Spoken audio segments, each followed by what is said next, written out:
குருப்பெயர்ச்சி ஆகிருக்கு. குருப்பெயர்ச்சி ஆகி கிட்டத்தட்ட ஒரு 1.5 மாதம் காலாச்சு. இந்த குருப்பெயர்ச்சி மூலியமாக திருமணத்தையும் குழந்தை பாக்கியத்தையும் பெறக்கூடிய ராசிகள் என்னவென்றால் துலாம், அடுத்ததாக தனுசு, அடுத்ததாக கும்பம்.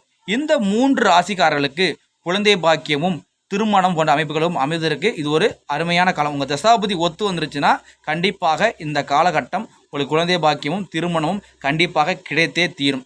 ஏனென்றால் ரிஷபராசி இந்த குரு மிதராசிக்கு பயிற்சியாகி இதற்குரிய குரு 5ஆம் பார்வையாக துலாமையும் 7ஆம் பார்வையாக தனுசையும் 9ஆம் பார்வையாக கும்பத்தை பார்க்கின்ற காரணத்தில் குருவுடைய சொல்லுவாங்க வேலை நோக்கம் குரு பார்வை என்று சொல்லுவாங்க. இதன் அடிப்படையில் கண்டிப்பாக இந்த காலகட்டம் தசாபதியும் ஒத்து வரும்போது இந்த ஜாதகர்களுக்கு திருமணம் மற்றும் குழந்தை பாக்கியம் கிடைக்கும். என்றால் குரு புத்திரக்காரன் என்பதால் ராசியை பார்க்கும்போது உங்களுக்கு புத்திரர் கிடைப்பார். நன்றி, வணக்கம், வாழ்க வளமுடன். திருக்குறிப்பு தொண்டன் துணைநிலையம், காரைக்குடி. கோட்டையூர் ஜோதிடர் அழகு சண்முகம். நன்றி, வணக்கம்.